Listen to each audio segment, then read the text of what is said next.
युद्ध जब दोनों तरफ से नीतिगत लड़ा जाए तो आसान होता है, उसकी हार जीत का निष्कर्ष जल्द निकल आता है। जब लेकिन एक तरफ नीति हो, दूसरी तरफ अनीति हो, जैसा कि देवासुर संग्राम में हुआ था, हमारे आराध्यों ने लड़ा था।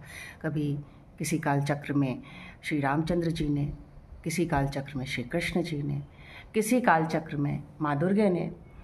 तो वो युद्ध, हालांकि ये उनको सबको पता था कि जीत हमारी होनी है, सुनिश्चित है, लेकिन फिर भी उन्होंने समय लिया और हमेशा के लिए उस अनीति को खत्म करने की कोशिश करी।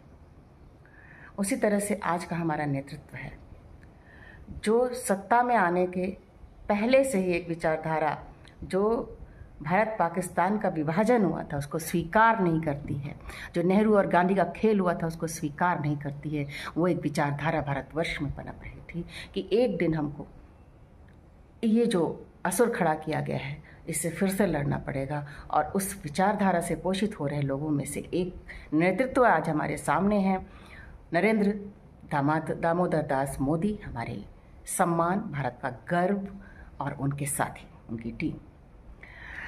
हमें कुछ भी विचलित होने की ज़रूरत नहीं है। पाकिस्तान तरह तरह के छल छद्म करेगा, जैसा कि वो कह रहा है कि हम खुद अपने अमृतसर या ननकाना साहिब पे खुद से हम बात कर रहे हैं। ये सब चीज़ें बहुत बचकानी हैं। भारत का इस समय का नेतृत्व ऐसा कुछ भी नहीं है, बहुत साफ शफाफ और जनता के लिए काम करने वाला नेतृत्व है, जिसने कि इन 11 वर्षों में जो चीज़ें दी हैं जनता को, उनके खाने से, भोजन से लेकर के, उनके यातायात के साधनों से लेके, उनके इलाज से लेकर के, स्वास्थ्य से लेकर के, शिक्षा से लेकर के, जाने कितनी यूनिवर्सिटीज़, जाने कितने मेडिकल कॉलेज, जाने कितनी रोड्स, जाने कितने ओवर ब्रिजेस, जाने कितने जो सोचा भी नहीं जा सकता है, उन जगहों पे हवाई अड्डे तैयार करके दे दिए हैं। थाली में परोस की सुविधाएं दी जा रही हैं। आज हम उस सब को देख रहे हैं, समझ रहे हैं। रोज़मर्रा की ज़िंदगी में जो कोरोना में कहा गया था कि हम मरने नहीं देंगे भूखों, वो आज तक वो चला रहे हैं। अपनी झोलियां नहीं भर रहे हैं, अपना कुछ नहीं भर रहे हैं, हमें ही दे रहे हैं हमारा, और 4 गुना लौटा करके दे रहे हैं। जैसे कि आज मान और सम्मान दिया है हमें, आज सारे विश्व में हमारा डंका बज रहा है। आज सारी शक्तियाँ हमारे साथ हैं, सारी शक्तियाँ। कुछ तुच्छ, टर्की जैसे तुच्छ, जो कि भीख लेने में सबसे आगे थे हमसे, हमारी भीख को स्वीकार किया, हमारी मदद को स्वीकार किया उन्होंने, और आज हमारे खिलाफ खड़े दिख रहे हैं। तो ऐसे लोगों को सोच के छोड़ करके बाकी सभी हमारे साथ हैं।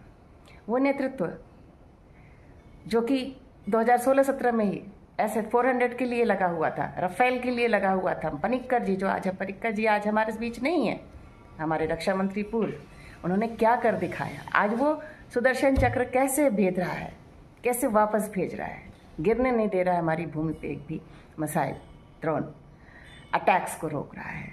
हमारे खुद के DRDO के जो वैज्ञानिक हैं, उन्होंने कितनी चीज़ें बना दी हैं, कितनी स्वदेशी हथियार बना के रख दी हैं।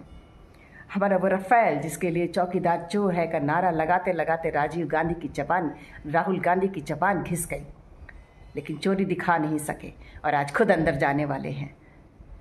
वो राफेल क्या कर रहा है?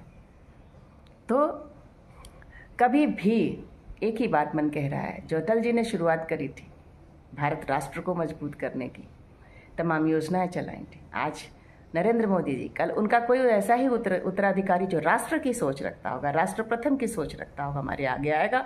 तो कृपया भाजपा का साथ कभी मत छोड़ें। फिलहाल भाजपा का कोई विकल्प नहीं है। बाकी सारे सपोले हैं जिनको पाल के आप अपने ही देश में जैसे 70 सालों तक छुरा घोंपा, वैसे ही घोंपेंगे। संभल जाइए।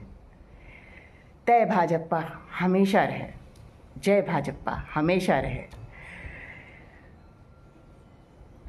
नमो नमो भगवते वासुदेवाय ऑफ कलयुग नरेंद्र मोदी जी, माननीय प्रधानमंत्री जी।